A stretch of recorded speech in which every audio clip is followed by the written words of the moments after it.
अगर आपको 10 में से अपने को नंबर देने हो ईमानदारी से, आप अपने कार्यकाल को खुद में 10 में से कितने नंबर देंगे?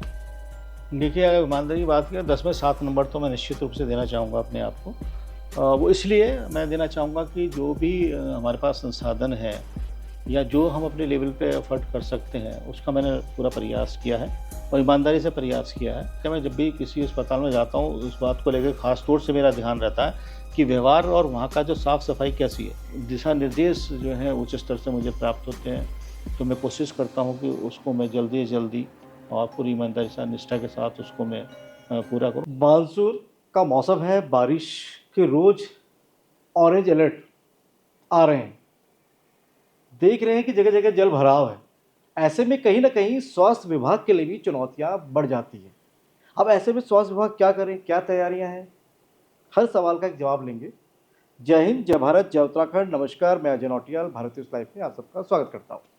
आज हमारे साथ बात करने के लिए हैं देहरादून के सीएमओ डॉक्टर मनोज शर्मा जी, जिनके ऊपर ज़िम्मेदारी है देहरादून की सेहत को फिट रखने की।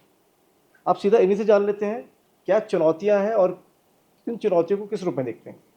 सर, सबसे पहले तो स्वागत है आपका। धन्यवाद नौटियाल जी। सवाल और वही जी, मैं जैसे 6 आपने महीने हुए आपको?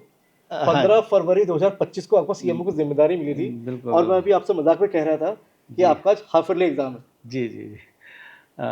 देखिए, जैसा आपने मानसून की बात की है, तो हमारे द्वारा स्टार्टिंग में जब मानसून सीजन स्टार्ट होता है, तो प्रशासन के साथ मीटिंग होती है, जिसमें विभिन्न जो हमारे विभाग होते हैं, उनमें समन्वय बना करके काम करने के लिए निर्देश उसमें दिए जाते हैं। और उसी क्रम में हमारे द्वारा अवेयरनेस भी लोगों में की जाती है कि मानसून सीजन में क्या करें, क्या ना करें। तो ये सब अवेयरनेस जो हमारे द्वारा जानकारी जो है वो पूर्व में ही जो है मीडिया के माध्यम से दी जा चुकी है और बीच-बीच में भी हम ये जानकारी देते रहते हैं विभिन्न चैनलों से। और जहाँ तक हमारी तैयारी की बात है, तो हमने सभी अपने ब्लॉक लेवल जो पीएससी हैं, वहाँ पे नोडल इसके लिए नियुक्त किए हुए हैं। जो हमारी क्यूआरटी क्विक रिस्पांस टीम होती है, वो हमने नियुक्त किए हुए हैं। सभी को निर्देश दिए गए हैं कि सभी जो दवाइयाँ, आवश्यक दवाइयाँ, उनकी उपलब्धता बना कर के रखें। एंटी स्नेक वेनम की उपलब्धता बना कर रखें। आप समझते हैं कि बारिश के मौसम में एक चीज़ मैं स्नेक सर बाइट। यही सवाल मैं लेने भी वाला था आपसे, जी, क्योंकि हम देख रहे हैं अपने कई इस तरह के वीडियोज़ वायरल हो रहे हैं, जी। क्योंकि जब बरसात होती है तो जो साँप होते हैं, जो इस तरह के बिल्कुल, बिल्कुल, बिल्कुल। रेप्टाइल्स होते हैं, वो अपने कहीं न कहीं अपने बिल में छुपे होते हैं कहते हैं जी, जी, जी, और जी। बारिश होती है वो सब बाहर निकल रहे हैं। बिल्कुल, बिल्कुल। तो ऐसे मानसून में इस तरह की घटनाएँ, स्नेक बाइट की घटनाएँ होती हैं, तो उसी को देखते हुए सभी जगह पीएससी लेवल तक उपलब्धता सुनिश्चित की गई है एंटी स्नेक वेनम की। और कहीं से भी इस तरह की कोई रिपोर्ट नहीं है कि कोई मरीज़ या वहाँ पे गया हो ज़रूरतमंद और उसको इस तरह की सेवाएँ ना मिली हों। तो आवश्यक दवाइयों की उपलब्धता सुनिश्चित करना, एम्बुलेंस की 24x सेवा उपलब्ध करना और सभी नोडल को ये कहा गया है कि अपना 24x7 फ़ोन ओपन रखेंगे, किसी आवश्यकता के दृष्टिगत उनको कॉल किया जा सकता है और जो ज़रूरी कार्रवाई उनके द्वारा सुनिश्चित की जाएगी। इस संबंध में निर्देश जो हैं मैंने कल भी जारी किए हैं और लगातार बीच-बीच में हम लोग इसको करते रहे हैं। तो हमारी तैयारी पूरी है मानसून उसको लेकर के बराबर हमारी नज़र है, प्रशासन के साथ बराबर समन्वय है कि अगर कहीं पे भी इस तरह के कहीं रिलीफ कैंप बनाए जाते हैं कि लोगों को बचा के रखा जाता है, तो हमारी मेडिकल टीम पहुँचे, उनका परीक्षण करें, उनको अगर दवाई की आवश्यकता है, तो वो उनको दवाइयाँ भी उस तरह की उपलब्ध कराएँ। तो जो राहत जो मेडिकल के द्वारा प्रदान की जा रही है, उसकी भी हमारे द्वारा पूरी तैयारी है। जैसे ही हमें निर्देश मिलेंगे, तो त्वरित कार्रवाई करते हैं, उसको पूरा करेंगे।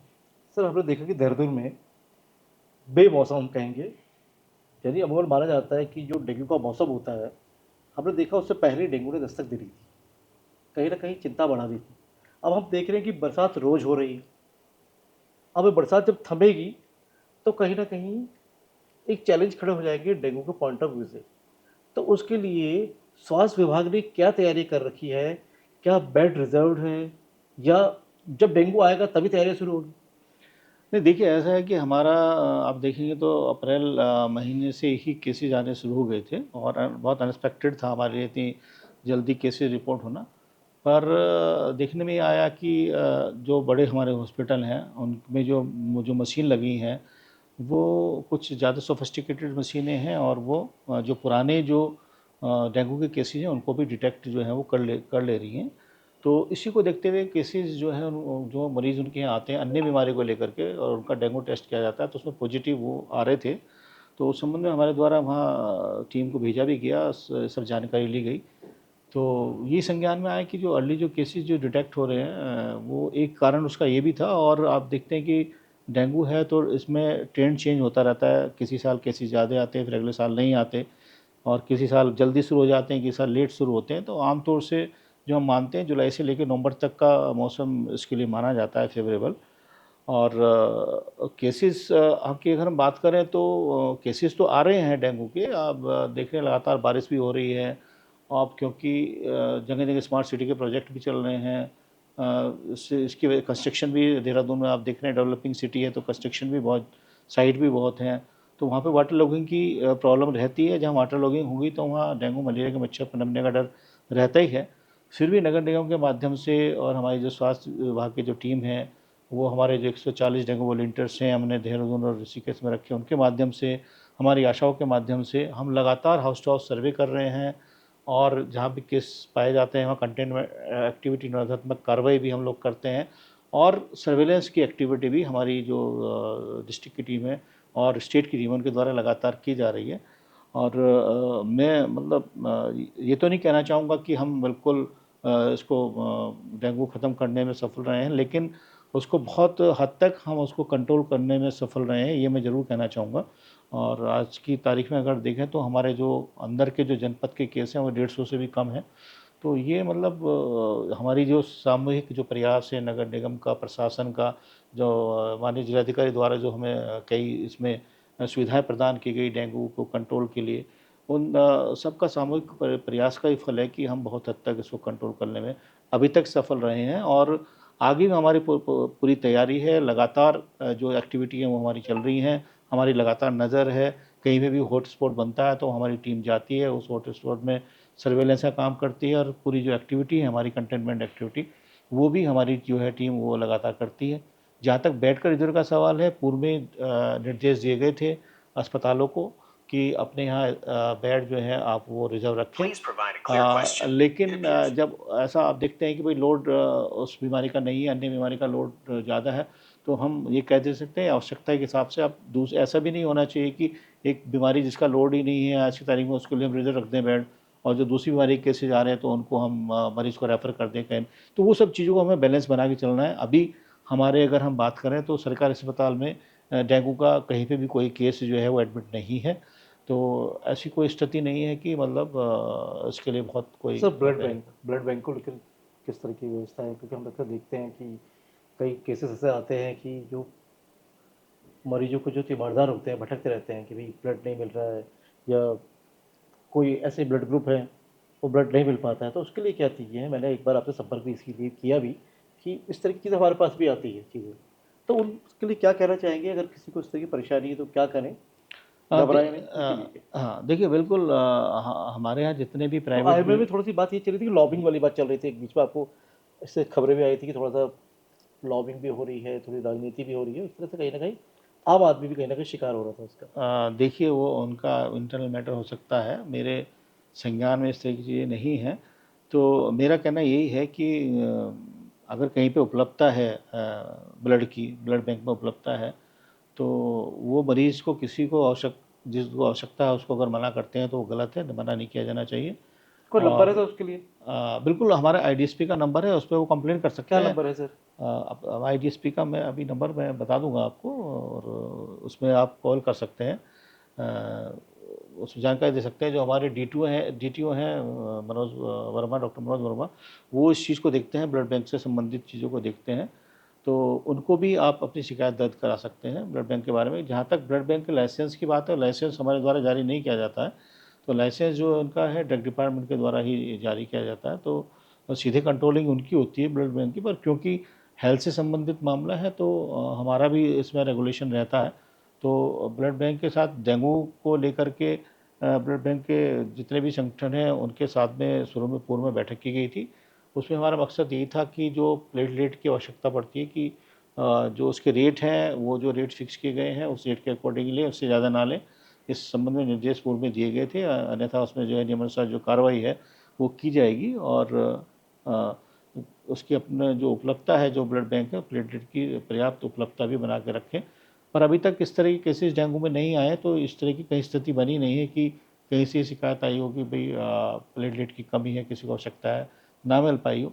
किसी पर्टिकुलर ब्लड ग्रुप की कभी कभी दिक्कत हो जाती है, तो हमारे पास जो ब्लड बैंक है उनमें वॉलंटियर्स के नंबर भी होते हैं, जो हमारे रेड क्रॉस सोसाइटी है उनके भी अपने वॉलंटियर्स हैं। तो बहुत सारे ऐसे एनजीओ हैं जो इनके पास अपने वॉलंटियर्स हैं ब्लड डोनेशन वाले, तो उनसे भी कांटेक्ट कर सकते हैं। और मेरे पास फ़ोन आता है या डीटी साहब के पास फ़ोन आता है तो हम भी अपने स्तर से पूरी कोशिश करते हैं उस व्यक्ति को मदद करने की। जी। सर, पैथोलॉजी टेस्ट हम जब कराने जाते हैं, हम देखते हैं कि एक बड़ा सवाल रहे हैं कि कोई रेगुलेशन नहीं है।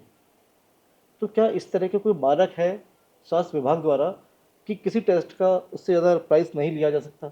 क्योंकि एक कोई भी बिज़नेस जब मॉडल होता है तो एक मॉडल ऑपरेंडी उसकी ये कहती है कि भाई एक प्रॉफिट आपका इतना परसेंट ही होगा। लेकिन हम देखते हैं कई के टेस्ट इतने महंगे होते हैं कि एक आम आदमी चाहकर भी वो टेस्ट नहीं करा पाता है।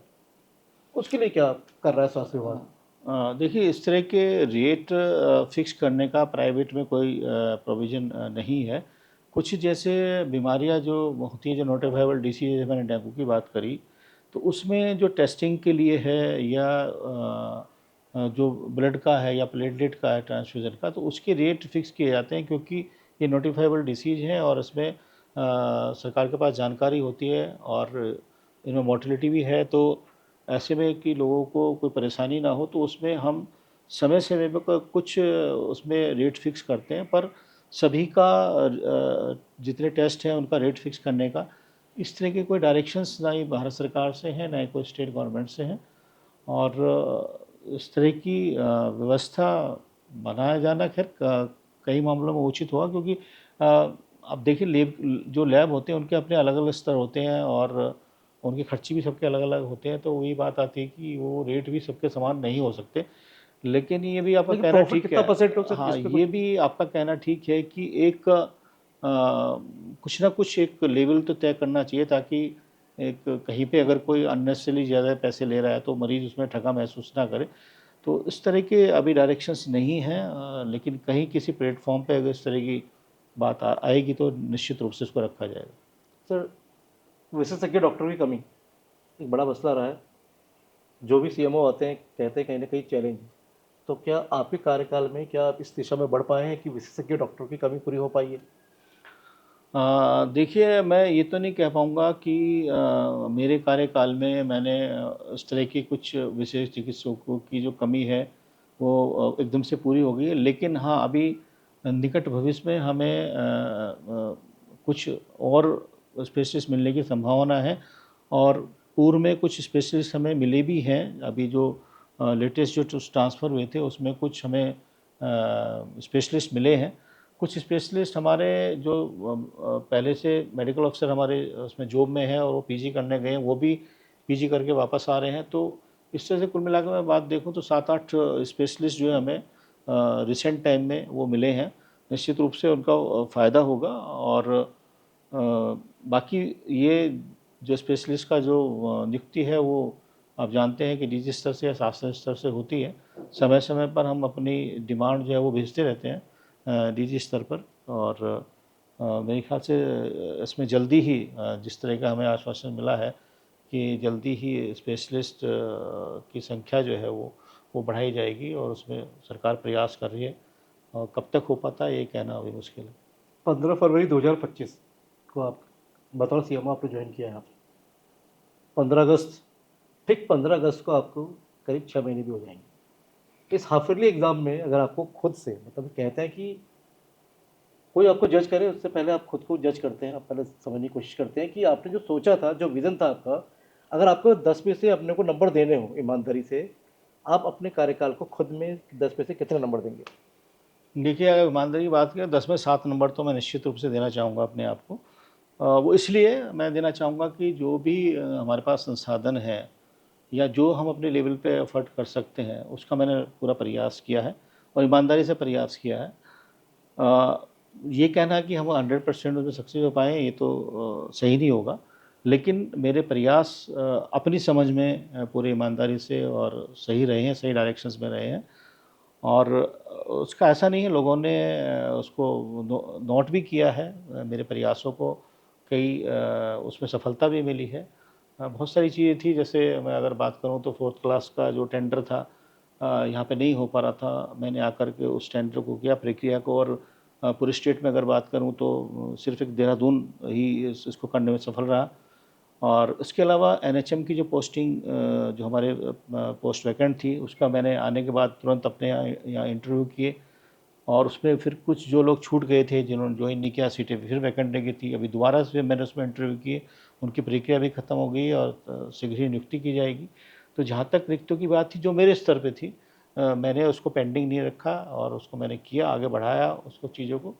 और जो भी चीज़ें होती हैं, मॉनिटरिंग की चीज़ें होती हैं, जैसे मंथली मीटिंग की अगर बात करें, तो मंथली मीटिंग यहाँ पे नहीं हो रही थी, उस समय रेगुलर नहीं थी, वो उसको मैंने यहाँ पे मंथली मीटिंग शुरू की। रेगुलर मैं यहाँ मंथली मीटिंग लेता हूँ, अपने सभी लोग के एमआईसी आते हैं, सभी संबंधित आते हैं।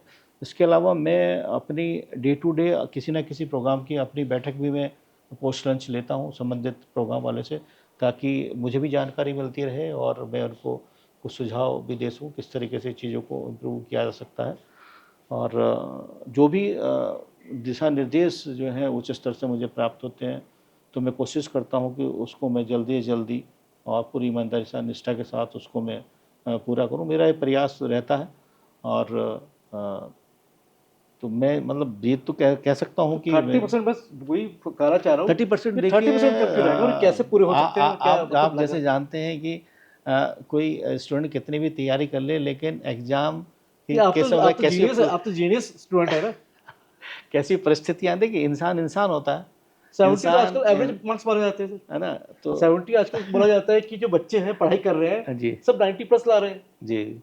हाँ, तो हम पुराने समय के हैं, 90% तो नहीं लेकर के आ पाएंगे, लेकिन 70% भी आई थिंक मैं समझता हूँ। अब समझ सकते हैं कि बहुत सारी चीज़ों के ऊपर डिपेंड करता है। अब मैं आपको कह दूं कि मैं 10 में से 10 अपने आप तो, लेकिन मेरा मन नहीं मानता कि क्या काम ऐसे है कि ब्लूप्रिंट क्या है सर, ये जो 6 महीने आपने बताया हाँ अब जी। आगे 6 महीने का ब्लूप्रिंट क्या है मोटा मोटा, जिससे देखिए मेरा उत्तराखंड की और देहरादून की स्वास्थ्य सुविधाओं सेवाओं को फायदा लाभ मिलने वाला है, उन जी तमाम लोगों को लाभ मिलने वाला है जो जी सरकारी सिस्टम के भरोसे ही बैठे रहते हैं कि जी। उन्हें अच्छा स्वास्थ्य मिले, उपचार मिलेगा।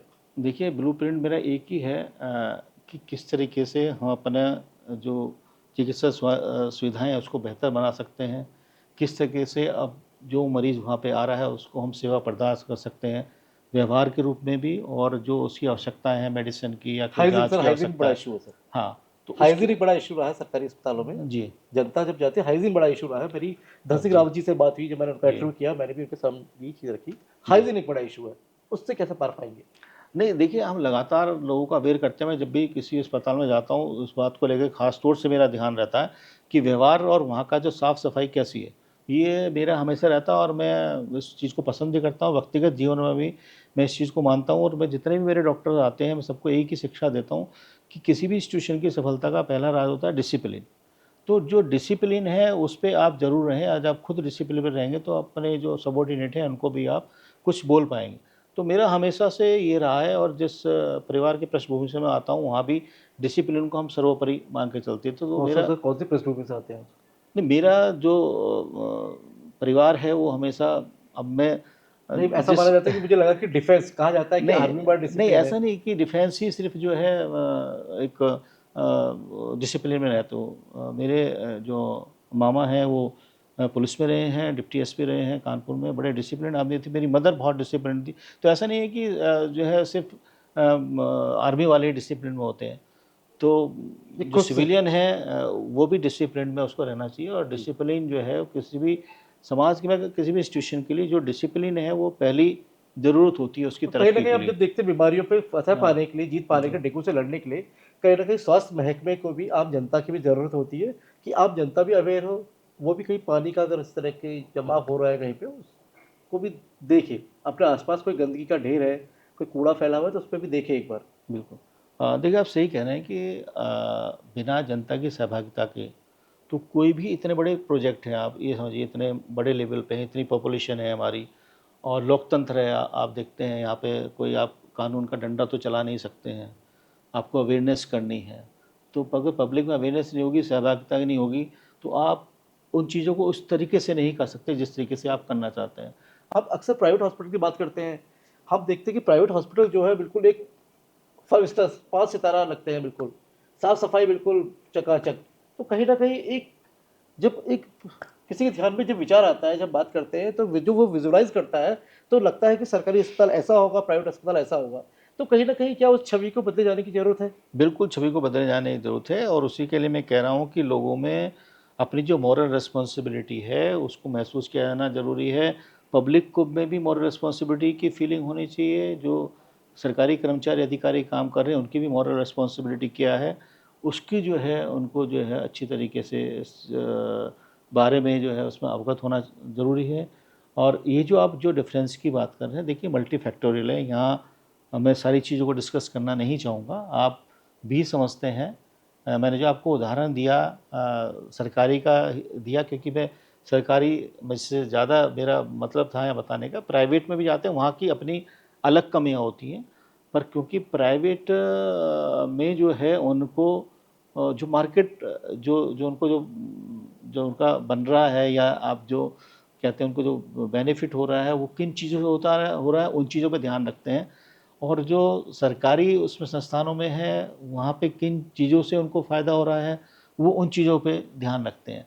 तो लेकिन हमें भी इन चीज़ों पे ध्यान देने की आवश्यकता है, क्योंकि पब्लिक हमारी अवेयर हो रही है, लोगों में इस तरह की जागरूकता बढ़ रही है कि साफ़ सफाई और सब चीज़ें होनी चाहिए। तो इसकी किए जाने की निश्चित रूप से आवश्यकता है। लेकिन मैं कहना चाहूँगा कि पब्लिक प्लेस है, बहुत लोगों का आवागमन वहाँ पे होता है, टोका-टाकी आप ज़्यादा कर नहीं सकते। प्राइवेट में तो कई जगह आप देखें बाउंसर खड़े रहते हैं, बहुत गार्ड होते हैं, सब चीज़ें होती हैं, वहाँ टोक भी देते हैं। लेकिन आप सरकारी में ज़्यादा टोका-टाकी भी आप नहीं कर सकते हैं पब्लिक को। तो थोड़ा-सा लोगों को अपनी मॉरल रिस्पॉन्सिबिलिटी इस चीज़ में समझनी होगी कि सरकारी कोई भी अगर सुविधा प्रदान की जा रही है आपको, तो उसका जो है अच्छी तरह से प्रयोग करें, ताकि उसकी लॉन्ग लाइफ तक आपको जो है वो सेवाएँ प्रदान कर सकें उसमें। ये नहीं कि उसका आप दुरुपयोग उसका करें, कि कोई आपको टोक नहीं रहा है या कोई कार्रवाई नहीं हो रही है, तो उसका दुरुपयोग कर रहे हैं। तो वो सब चीज़ें थोड़ा-सा उस चीज़ को समझना चाहिए। बहुत सारी चीज़ें हैं, आप भी समझते हैं, मैं भी समझता हूँ, लेकिन अभी बोलना उचित नहीं होगा। ऑफ कैमरा बात करेंगे। जी। शिक्षा और स्वास्थ्य दोनों क्वालिटी वाइज बेहतर हो, ज़रूरत है दौर की कि हर व्यक्ति को अच्छी शिक्षा मिले, अच्छा स्वास्थ्य मिले। ज़रूरत इस बात की भी है कि जो सरकारी अस्पतालों का जो इंफ्रास्ट्रक्चर है, जो सुविधाएं हैं, वो भी अव्वल हो, और ताकि एक बड़ा वर्ग सरकारी हॉस्पिटल्स पर ही डिपेंड है कि उसे अच्छा इलाज मिलेगा, अच्छा उपचार मिलेगा। ज़रूरी है कि वहाँ पर भी अच्छी सुविधाएं हों, लेकिन इस पर कंट्रीब्यूशन कहीं ना कहीं आप समाज को भी करना पड़ेगा, उसको भी अपनी सहभागिता निभानी पड़ेगी। 6 महीने हो गए हैं डॉक्टर मनोज शर्मा जी को, हाफिली एग्ज़ाम में अपने को 10 में से 7 नंबर दे दिए हैं। देहरादून की जनता कितने नंबर देगी, ये भी बड़ा सवाल होगा। 6 महीने का ब्लूप्रिंट तैयार है, हम फिर बैठेंगे और फिर हम जायजा लेंगे कि देहरादून की स्वास्थ्य सेवाओं में कितना सुधार आया है। मैं भारत न्यूज़ लाइव के लिए कैमरा पर्सन शिववर्धन सिंह के साथ अजय नौटियाल। भारत न्यूज़ लाइव से जुड़ने के लिए इसे लाइक, सब्सक्राइब और बेल आइकन दबाएं।